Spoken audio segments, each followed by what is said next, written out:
కొన్ని సంవత్సరాల క్రితం ఎక్కడో చదివి నేను నా డైరీలో కొన్ని మాటలు రాసుకున్నాను. అవేంటంటే, ద్రౌపది ఆయుధం పట్టుకో, నిన్ను కాపాడడానికి గోవిందుడు రాడు. ఈ రాక్షస యుగంలో, ఈ ఉన్మాదుల కాలంలో నిన్ను నువ్వే కాపాడుకోవాలి, లేచి ఆయుధం పట్టుకో అని చెప్పేసి నేను నా డైరీలో రాసుకోవడం జరిగింది. నిన్న ఆంధ్రప్రదేశ్లో ఒక మహిళా పోలీసు అధికారిని దారుణాతి దారుణంగా అవమానించినటువంటి ఆ పద్ధతి, ఆ వీడియో చూశాక నేను నా డైరీలో రాసుకున్నటువంటి ఆ పదాలు నాకు గుర్తొచ్చినాయి. ద్వాపర యుగంలో ద్రౌపది చీర లాగితే ఆ పని చేసిన వాళ్ళని, ఆ పని చూసిన వాళ్ళని, అంతెందుకు అక్కడ ఉన్న వాళ్ళని కూడా శ్రీకృష్ణుడు ఒక్కడిని కూడా వదిలిపెట్టకుండా అందరినీ చంపించేశాడు. ఎందుకో తెలుసా? మహిళని ముట్టుకుంటే వదిలిపెట్టను రా, అడ్డగాడిదెల్లారా అని చెప్పి ఒక మెసేజ్ ఇవ్వడానికి ఆ రోజు శ్రీకృష్ణుడు ఆ పని చేశాడు. కానీ ఈరోజు కలియుగంలో విచ్చలవిడిగా ఒక మహిళ మమ్మల్ని కాపాడడానికి వచ్చినటువంటి ఒక అధికారిని అని చూడకుండా దారుణాతి దారుణంగా వైసీపీ నాయకుడు చేసినటువంటి ఈ పని నిజంగా పార్టీకి సిగ్గుచేటు. మళ్ళీ చెప్తున్నా, జగన్మోహన్ రెడ్డి గారు మీకు సిగ్గుచేటు. అందరి ఇండ్లల్లో ఆడవాళ్ళు ఉన్నారు. వీడియో చూడండి. ముందుగా చూడండి, మహిళా అధికారులు వీడు చూడండి. వీడెవడో నాయకుడు, వైసీపీ నాయకుడు. వీడి పేరేంది? ఆమ్దాల వలస వైసీపీ నాయకుడు చింతాడ రవికుమార్ అంట. ఆ మహిళా పోలీస్ అధికారిని పేరు ప్రబల్లిక.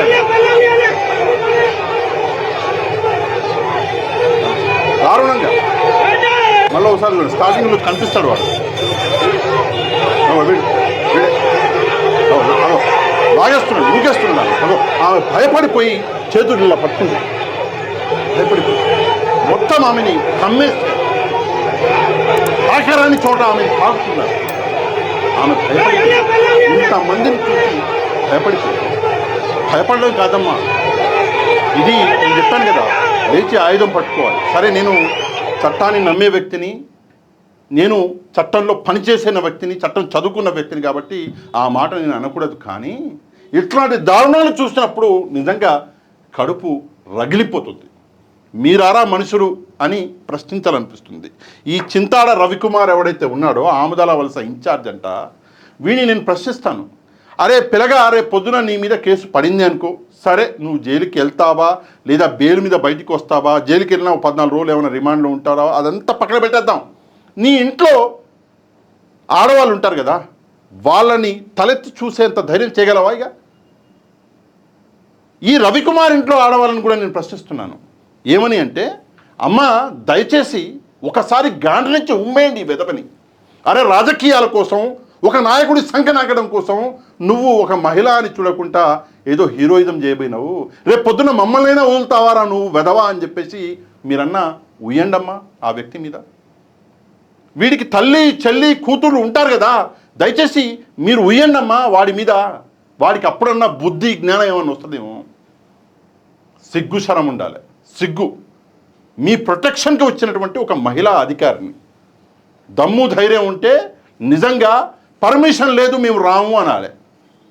నిన్న ఒక వైసీపీ నాయకుడు అంటున్నాడు, అవును టైం పట్టింది, 6 గంటలు పట్టినాయి, మా నాయకుడికి ప్రజాదరణ చాలా ఉంది, ప్రజలు చూడడానికి వచ్చారు, గంట సేపు జర్నీ 6 గంటలు పట్టింది అంటున్నాడు. నాకు అర్థం కాదు, అక్కడ మీ నాయకులు ఎందుకు వచ్చారు? అసలు మీ నాయకులు ఏం చేస్తున్నారు? మీ కార్యకర్తలు ఏం చేస్తున్నారు? పర్మిషన్ లేదు కదా. సరే ప్రజలు వచ్చారు అంటే సరే ఒప్పుకుందాం. మీ నాయకుడు ఏం గడ్డి బీకనికి వచ్చారా? మీ నాయకుడు వచ్చి ప్రజల్ని ఎందుకు తీసుకొచ్చారు అక్కడికి? మీ నాయకులు రాకుండా ఉంటే రోడ్లు మొత్తం ఖాళీగా ఉండేవి. ఇది మొత్తం ప్రీ ప్లాన్. ప్రతి జంక్షన్లో ఏం చేశారు వీళ్ళు అంటే, ఫలానా నాయకుడికి అక్కడ బాధ్యతలు ఇచ్చారు. నువ్వు ఆ నిలబడాలి, ఇంతమందిని తీసుకొని, నువ్వు మన దేశంలో ఉన్నటువంటి అతిపెద్ద దరిద్రం ఏంటంటే, ఒక 100 మంది నిలబడి ఉంటే ఇంకో 100 మంది పోయి చూస్తాం ఇట్లా. అదే జరిగింది. దాన్ని ప్రజాదరణ అనుకుంటున్నారు. నిజంగా అక్కడ ఎస్పీ గారు పర్మిషన్ ఇవ్వాలా?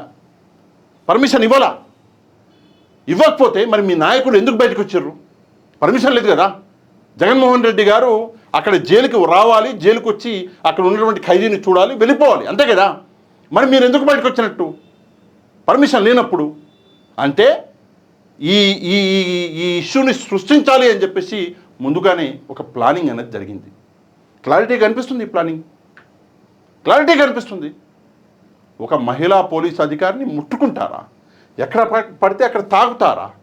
వాడి బాడీతో ఆ మహిళా పోలీస్ అధికారిని ఇట్లా నూకుతున్నాడు.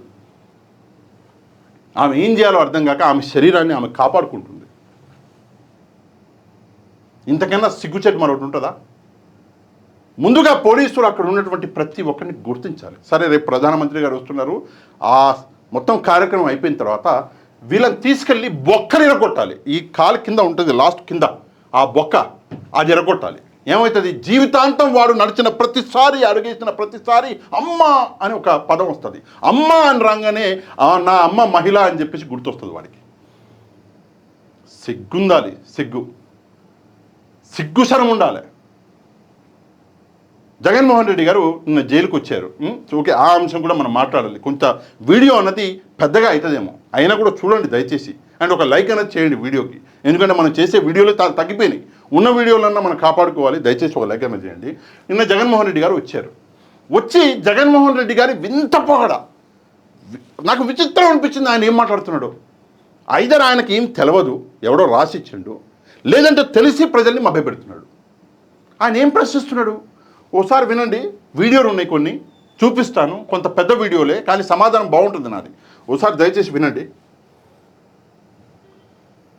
ఒకవేళ యాక్సిడెంట్ అనేది పొరపాటున యాక్సిడెంట్ అనేది ఏదైనా ఎవరైనా ఇంటెన్షనల్ గా చేసే కార్యక్రమం కాదు. ఒక గొర్రెల కాపరి 40 సంవత్సరాల వయసులో ఆ గొర్రెల కాపరి ఉంటాడు. వయసు అయింది ఆల్మోస్ట్ ఇంచుమించు. రోడ్డు మీద గొర్రెలు కాసుకుంటా ఉన్న పరిస్థితుల మధ్య బైక్ లో యాక్సిడెంట్, బైక్ మీద యాక్సిడెంట్ జరిగితే దాంట్లో కుట్రకోణం ఎక్కడి నుంచి వస్తుంది? నాకు అర్థం కాక అడుగుతున్నాను జగన్మోహన్ రెడ్డి గారిని. అసలు కేసు వివరాలు ఏమైనా తెలుసా మీకు? తెలిసి మాట్లాడుతున్నారా, తెలియక మాట్లాడుతున్నారా? నాకు అర్థం కావట్లేదు. గొర్రెల కాపరి అంటారు, 45 ఏళ్ళు అంటారు. 45 ఏళ్ళు అయితే ఏంది, 65 ఏళ్ళు అయితే ఏంది? ఇప్పుడు మీ వయసు 53 ఎంతో అనుకుంటా. 53 ఏళ్ళ వయసు అయితే ఇక మిమ్మల్ని ఎవరైనా వచ్చి గుద్దేవచ్చా? ఏం మాట్లాడుతున్నారో అర్థం కాదు. అండ్ బైక్ మీద యాక్సిడెంట్ అంటారు. బైక్ మీద యాక్సిడెంట్లు అవ్వలేదా ప్రపంచంలో ఇంతవరకు? మన దేశంలో ఎక్కడ రికార్డులు లేవా? మీ నెత్తి మీద ఉన్న ఇంటికెళ్ళి తక్కువ, యాక్సిడెంట్లు అంతకంటే ఎక్కువ ఉన్నాయి. మరి ఏదో వింత విచిత్రమైన మాట్లాడతారేంది? అండ్ కుట్ర అంటారండి. అసలు ఆ అబ్బాయి కేసులో కుట్ర ఎక్కడ జరగలేదు. కుట్ర చేసింది ఆ అబ్బాయి అయ్యా, జైల్లో ఉన్నాడు కదా ప్రస్తుతం, ఆయన చేసింది కుట్ర. దాని గురించి అయితే ఏం మాట్లాడాడు జగన్మోహన్ రెడ్డి? ఎక్కడ కూడా సీదిరి అప్పలరాజు చేసినటువంటి కుట్ర గురించి మాట్లాడలేడు మగోడు. ఎక్కడ మాట్లాడలేడు ఆయన. ఎందుకు మాట్లాడలేడో అర్థం కావట్లేదు.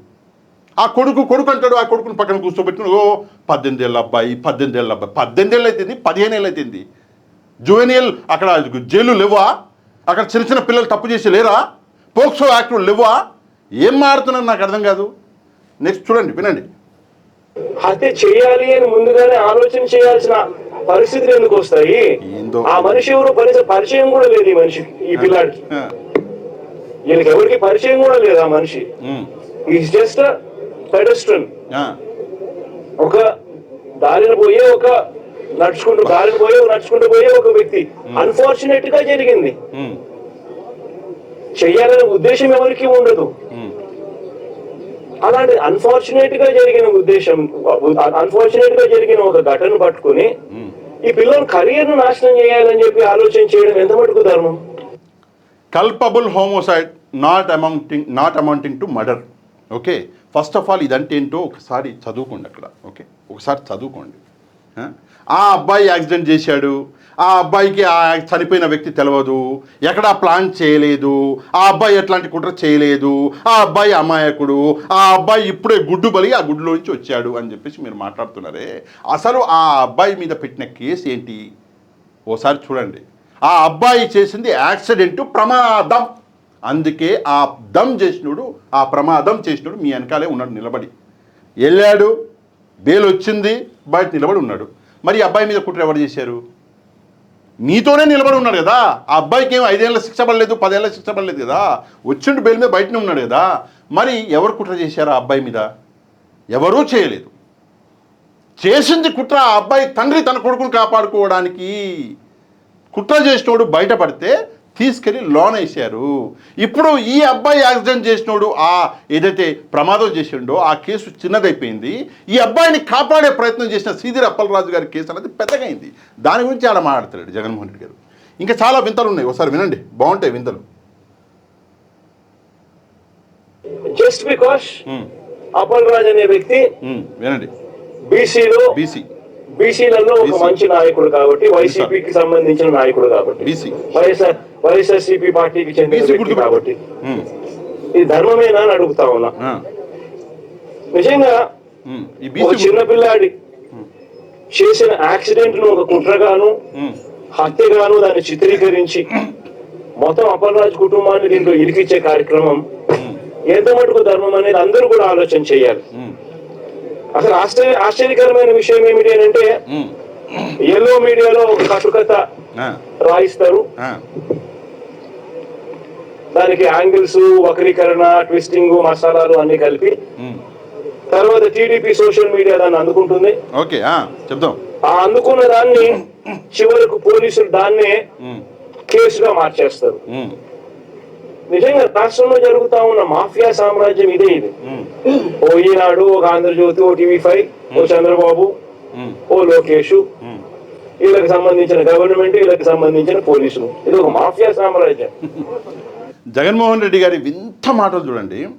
జగన్మోహన్ రెడ్డి గారు గత 2-2.5 సంవత్సరాల నుంచి ఎన్నిసార్లు బయటకు వచ్చిండు, ఎన్నిసార్లు ఏ పనుల మీద ఆయన బయటకు వచ్చిండో ఒకసారి చూసుకోండి. ప్రతిసారి ఎవరైతే నేరస్తులు ఉన్నారో ఆ నేరస్తుని కలవడానికి వచ్చిండు ఎక్కువ. ఆయన అప్పుడప్పుడు సరే ఓకే అప్పుడప్పుడు వచ్చి ఉంటాడు, ఎక్కడికి మన రైతులు అని చెప్పేసి 2-3 సార్లు వచ్చిండు.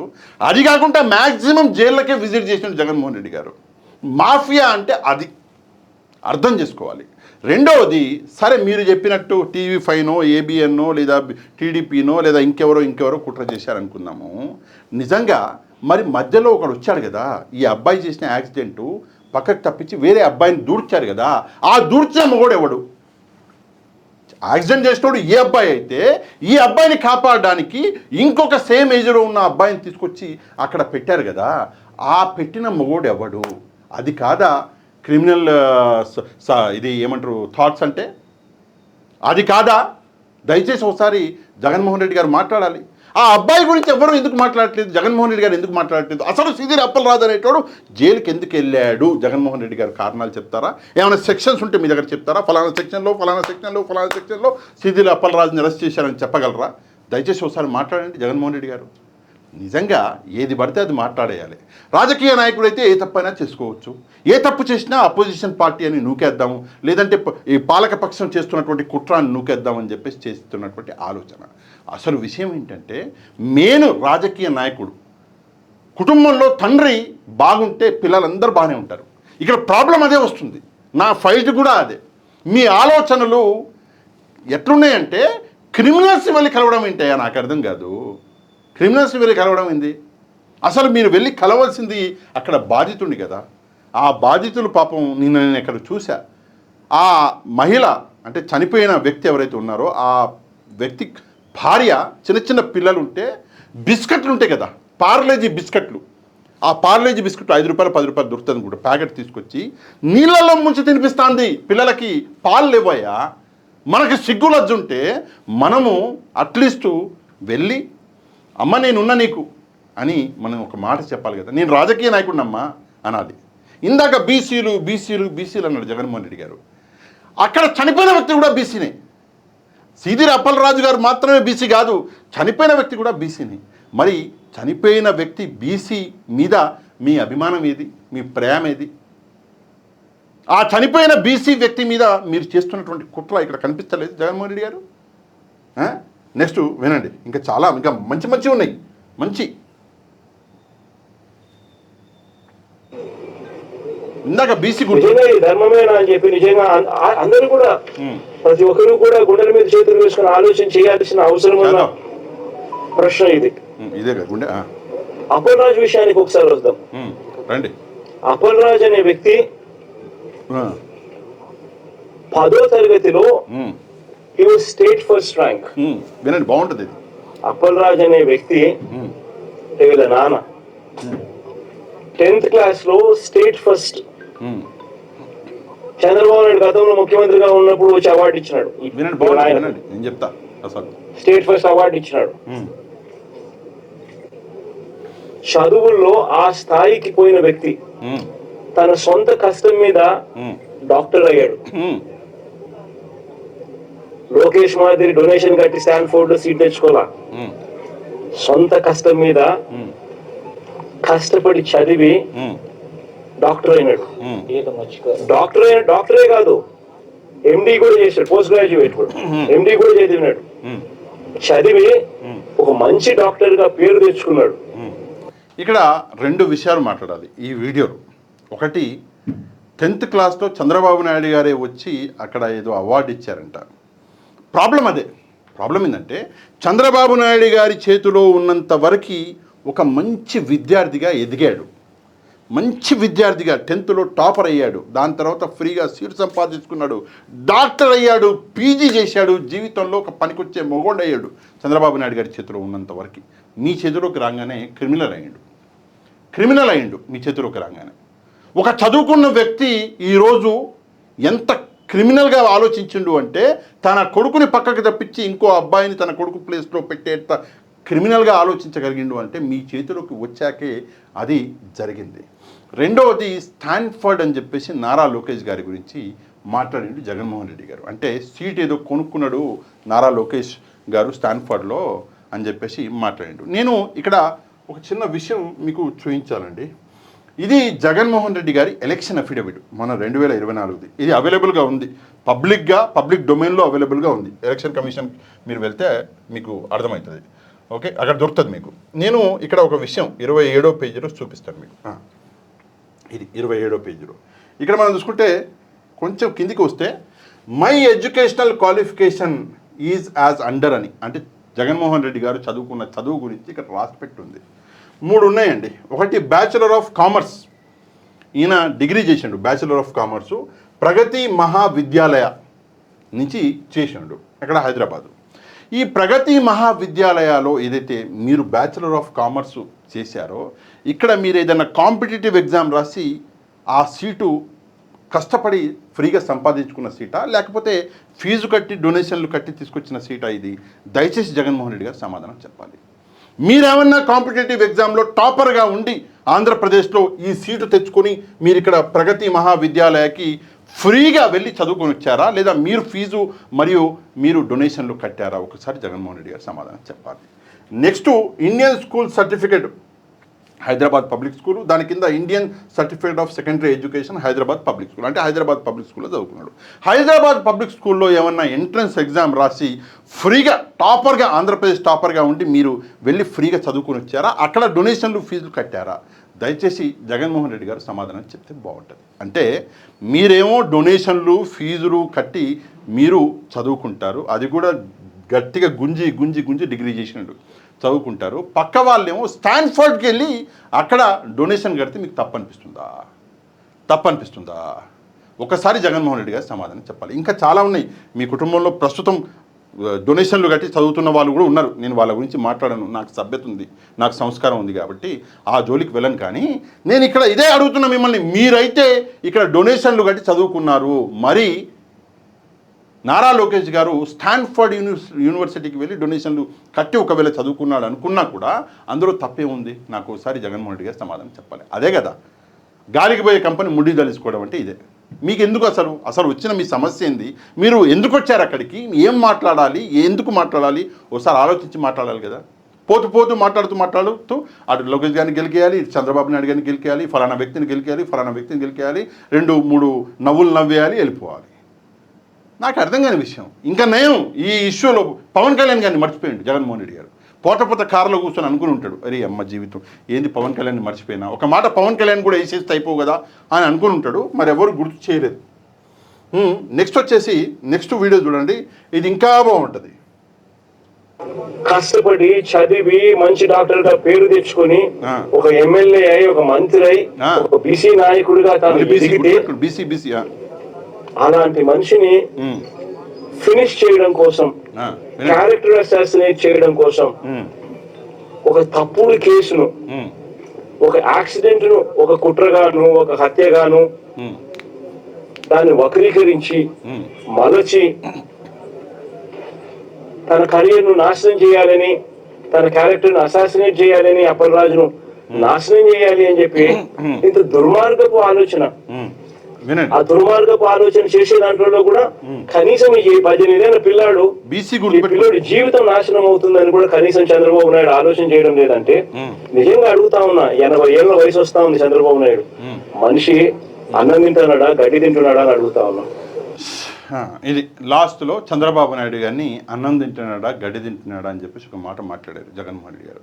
నేను జగన్మోహన్ రెడ్డి గారిని ఒక విషయం అడగాలి సార్, అడగాలి, చెప్పాలి. ఏంటంటే ఈరోజు మీ ప్రస్తుత దుస్థితికి 11 సీట్లకి మీరు పడిపోయినటువంటి ఈ దుస్థితికి, అందులో కూడా కొంతమంది ఎగిరిపోతున్నారంట, అది ఎప్పుడు ఎగురుతారో తెలియదు, కానీ ఈ 11 మందికి పడిపోయినటువంటి మీ దుస్థితికి కారణం ఈ మాటలే, మీ చేస్తలే.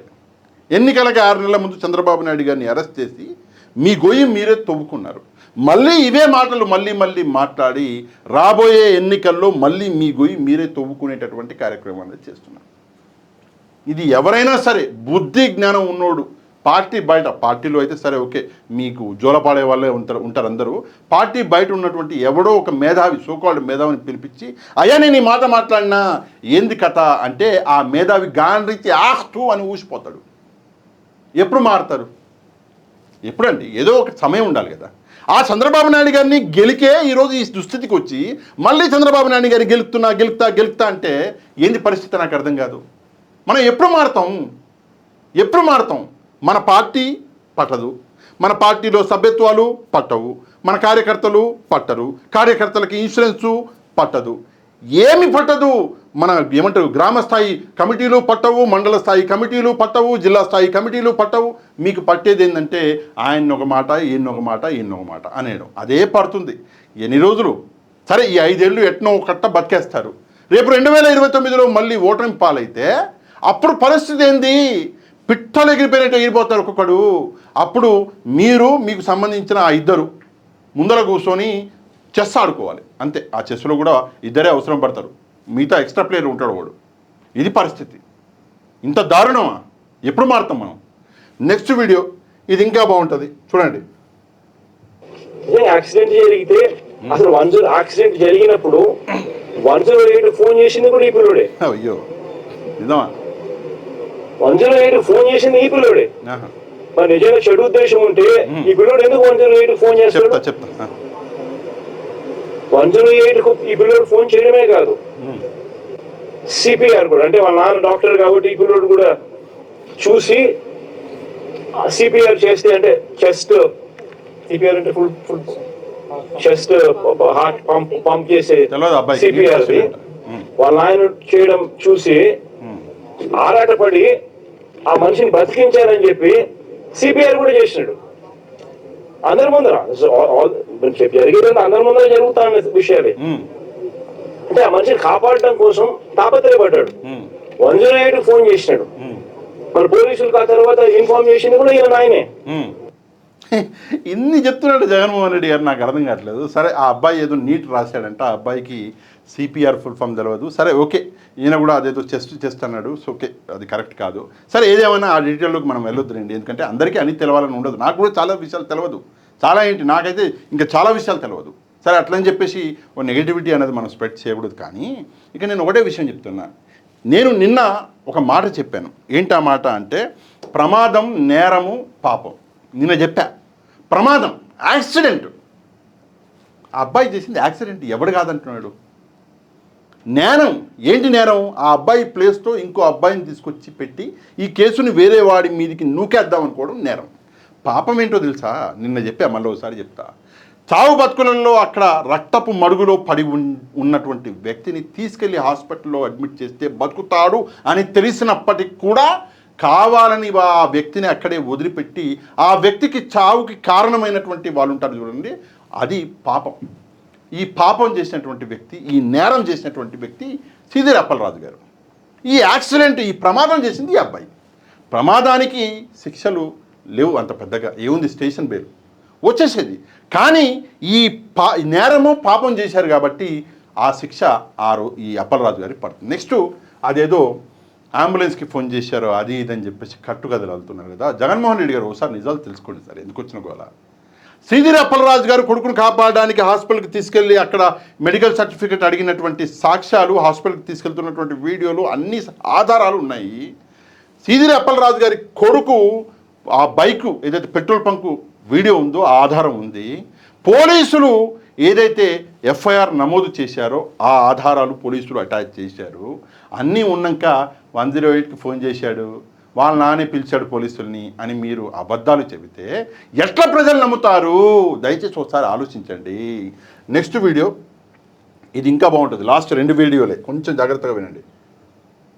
దాన్ని రాజకీయం చేయడం కోసం అని చెప్పి ఎంత దారుణంగా వీళ్ళు బిహేవ్ చేస్తా ఉన్నారు అని అంటే నిజంగా ఆశ్చర్యంగా అనిపిస్తుంది నాకైతే. ఓకే, ఇదే చంద్రబాబు నాయుడు గారు నేను అడుగుతా ఉన్నా, ఈయన చేసింది ఏంది? యాక్సిడెంట్ లో మరణించిన ఆ వ్యక్తి, వినండి, యాక్సిడెంట్ లో గొడవ కాబట్టి మరణిస్తే దాన్ని రాజకీయం చేసేందుకు చంద్రబాబు నాయుడు ఏం చేసినాడు? పాఠశాలని యాదవ్ మంత్రిని పంపిస్తాడు ఇక్కడ. పాఠశాలని ఒక యాదవ్ మంత్రి ఇక్కడికి వచ్చి ఈడ ర్యాలీలు చేయిస్తాడు. వినండి, కులాల మధ్య చిచ్చు పెట్టేదాన్ని. ధర్మమేనా ఇది? అంటే ఏ పక్కన మత్స్యకారుడే కదా, అంటే వీళ్ళు కొట్టుకొని సావనేనా? ఇది చాలా ముఖ్యమైనటువంటి అంశం మాట్లాడారు. ఇందాకటి నుంచి నేను ఒకటి గుర్తుపెట్టుకోండి అంటున్నా. ఏంటంటే ఈయనే ఇందాక వీడియోలలో 10 సార్లు బీసీ బీసీ బీసీ బీసీ అన్నాడు. అంటే కులాలని వాడుకునే జగన్మోహన్ రెడ్డి గారు ఇదే వీడియోలో వాడుకున్నాడు. ఇప్పుడు వచ్చేసి కులాల మధ్యలో చిచ్చు పెడుతున్నారు చంద్రబాబు నాయుడు గారు అంటున్నారు. ఇంతకన్నా ఘోరం మరొకటి ఉంటుందా? ఇటు మత్స్యకారుడు అటు మత్స్యకారుడు అంటున్నారు కదా. చనిపోయిన వ్యక్తి కూడా బీసీనేనయ్యా. మరి ఆ వ్యక్తికి మీ పార్టీ ఏం న్యాయం చేసింది సారు? ఓసారి సమాధానం చెప్పండి, బాగుంటుంది, వినాలనుంది. సరే, ఈ విషయాలు పక్కన పెట్టేద్దాం. కాపు నాయకులని పవన్ కళ్యాణ్ గారి మీద ఉసిగొలిపినప్పుడు మరి వాళ్ళే గొడవ పెట్టుకోవాలని చెప్పేసి చేస్తున్నారా? ఇక్కడ మీరే అంటున్నారు కదా, మత్స్యకారులు వీళ్ళు గొడవ పెట్టుకోవాలని చెప్పేసి ప్రయత్నాలు చేస్తున్నారా? గొడవలు జరగాలని మీరు అనుకుంటున్నారా అని మీరు ప్రశ్నిస్తున్నారు కదా. మరి కాపు నాయకుల్ని పవన్ కళ్యాణ్ గారి మీదకి ఉసిగొలిపినప్పుడు మరి ఈ బుద్ధి ఎక్కడికి పోయింది సార్? ఓసారి సమాధానం చెప్పండి. అంటే నా ఎస్సీలు, నా ఎస్టీలు, నా బీసీలు, నా మైనారిటీలు అని చెప్పేసి ఒక డైలాగ్ ఉంది, మీదే ఫేమస్. నా ప్రజలు అంటే ఏమయ్యేది? కులాలని వాడుకోవడంలో మీకు పిహెచ్డి ఉంది, మతాలని వాడుకోవడంలో మీకు పిహెచ్డి ఉంది. అట్లాంటిది మీరు ఈరోజు ఇతరులని ప్రశ్నించే హక్కు మీకు లేదు. మీకు అర్థం కావట్లా మీరేం చేస్తున్నారు. మీరు ఇక్కడ నిలబడి కామెడీ చేస్తున్నారు. ఆ కామెడీ నాలాంటి వాళ్ళందరం నవ్వుకుంటున్నాం. నెక్స్ట్ వీడియో చూడండి, లాస్ట్ వీడియో ఇది. అంటే ఏం తప్పు చేసినాడు పిల్లడు? ఒక యాక్సిడెంట్ జరిగింది, పొరపాటున జరిగింది. జరిగిన దానికి నిజంగా మనుషుల్లో ఎవరైనా ఉంటే వీళ్ళతో వాళ్ళతో ఇద్దరితో కూర్చోబెట్టుకొని పొరపాటు జరిగిందమ్మా, కాంపెన్సేషన్ ఇంతకన్నా ఇంత ఎక్కువ ఇస్తామమ్మా, నీ కుటుంబాన్ని పూర్తిగా మేమే అన్ని రకాలుగా చూసుకుంటామమ్మా అని చెప్పి వీళ్ళతో భరోసా ఇప్పించారు. నిజంగా అప్పలరాజు కూడా ఆ పని కూడా చేయడానికి కూడా ముందు కూడా పోయినాడు పాపం, మంచి ఉద్దేశంతో, మంచి మనసుతోనే. ఇప్పుడు వీళ్ళు ఏం చేస్తా ఉన్నారు? దీన్ని రాజకీయం చేసి చెడగొట్టి వాళ్ళకి జరిగే మంచి కూడా జరగకోకుండా రాజకీయంగా ఒక యాదవ్ మంత్రిని ఇంటికి పంపించి ఒక యాదవ్ను అప్పలరాజు అంటే ఓ మత్స్యకారుడు ఈ పిల్లడు 15 ఏళ్ళ పిల్లడు కుట్ర చేసినాడంట, హత్య చేసినాడంట అని ర్యాలీలు. నిజంగా నేను అడుగుతా ఉన్నా, ఇదే చంద్రబాబు నాయుడు గారిని అడుగుతా ఉన్నా, నీకు మనిషిగా రాక్షసుడిగా అన్నది ఒకసారి నువ్వు ఆలోచన చేసుకోవాలా అని చెప్పి చంద్రబాబు నాయుడు గట్టిగా నిలదీస్తూ అడుగుతా ఉన్నా. ఎందుకంటే ఒక మనిషి అనేవానికి మనసు ఉంటారు. ఇక్కడ లాస్ట్ లో ఒక మాట అన్నాడు, మనిషిగా రాక్షసుడిగా అన్నది ఒకసారి నువ్వు ఆలోచన చేసుకో. సరే, ఈ వీడియో ఇది ఫైనల్ వీడియో కాబట్టి సెటిల్మెంట్లు చేసి సెటిల్మెంట్లలో వచ్చిన సొమ్ము వెనక వేసుకొని జగన్మోహన్ రెడ్డి గారికి ప్రతి చోట సెటిల్మెంటే కనిపిస్తుంది. చట్టం కనిపించట్లేదు జగన్మోహన్ రెడ్డి గారికి, న్యాయం కనిపించట్లేదు జగన్మోహన్ రెడ్డి గారికి, కోర్టులు కనిపించట్లేదు జగన్మోహన్ రెడ్డి గారికి. ప్రతి చోట సెటిల్మెంట్లే కనిపిస్తున్నాయి జగన్మోహన్ రెడ్డి గారికి. ఇంతకన్నా ఘోరం మరొకటి ఉండదు.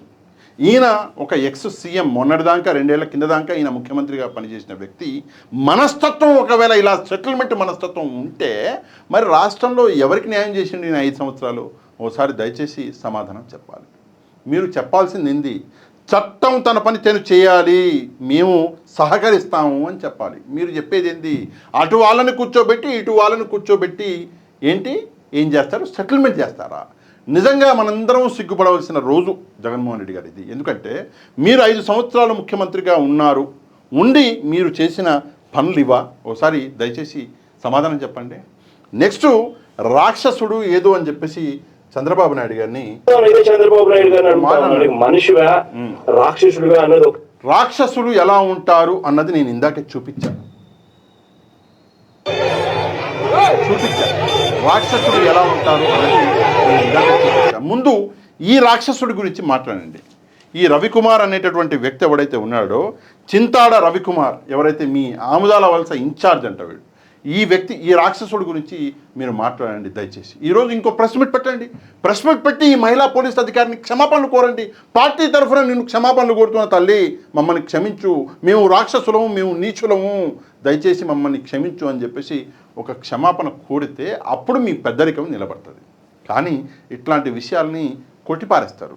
ఇంకా విశేషం చెప్పనా మీకు? ఇంకో గంటలోనో 2 గంటల్లోనో లేదంటే సాయంత్రం డిబేట్లోనూ ఏం చేస్తారంటే ఈ వైఎస్ఆర్ కాంగ్రెస్ పార్టీకి సంబంధించిన కొంతమంది నాయకులు కొత్త ఏమంటారు అవి తీసుకొస్తారు, ఆస్పెక్ట్లు. ఏమని తీసుకొస్తారు? లేదు ఆ మహిళని కాపాడబోయినాం మేము అంటారు.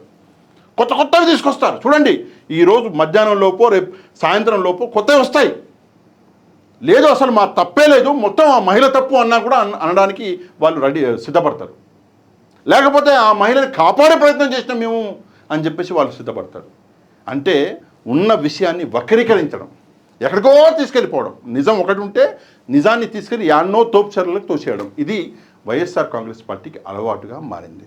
మళ్ళొకసారి చెప్తున్నా, దయచేసి వైఎస్ఆర్ కాంగ్రెస్ పార్టీలో ఉన్నటువంటి మహిళా నాయకురాళ్ళకి చెప్తున్నా, and at the same time ఒక ఫేమస్ ఛానల్, పేరు చెప్పండి నేను, వీళ్ళకి సంబంధించిన ఛానల్, ఆ ఛానల్లో పనిచేస్తున్నటువంటి మహిళా రిపోర్టర్లని జోడించి చెప్తున్నా, చేతులు జోడించి, అమ్మ రాజకీయాలు పక్కన పెట్టండి, పార్టీలు పక్కన పెట్టండి, ఏముంటుంది? కనీసం మిమ్మల్ని కాపాడడానికి వచ్చిన ఒక మహిళా ఎస్ఐ, ఆమె గురించి అయినా నీతిగా న్యాయంగా మాట్లాడండి. బయటికి రండి, బయటికి వచ్చి జరిగినటువంటి ఈ సంఘటన గురించి స్పందించండి. మహిళా నాయకురాలు వైఎస్ఆర్ కాంగ్రెస్ పార్టీలో చేతులు జోడించి, ఆ ఛానల్లో పనిచేస్తున్న మహిళా జర్నలిస్టులు చేతులు జోడించి, పోలీసు వ్యవస్థ చేతులు జోడించి, అంతెందుకు ప్రపంచంలో ఉన్నటువంటి మహిళా లోకం అందరికీ చేతులు జోడించి దయచేసి బయటికి రండి, వచ్చి ఈ సంఘటన గురించి మాట్లాడండి. ఈ విషయం మీద మీరేమనుకుంటున్నారో ఒక కమెంట్ చేసి మన వీడియోని తప్పకుండా లైక్ చేసి దాంతోపాటు మన ఛానల్ని సబ్స్క్రైబ్ చేసుకొని వాళ్ళు మన ఛానల్ని కూడా సబ్స్క్రైబ్ చేసుకోండి. నెక్స్ట్ వీడియోలో మళ్ళీ కలుద్దాం. అంతవరకు థ్యాంక్ యూ వెరీ మచ్. జై హింద్.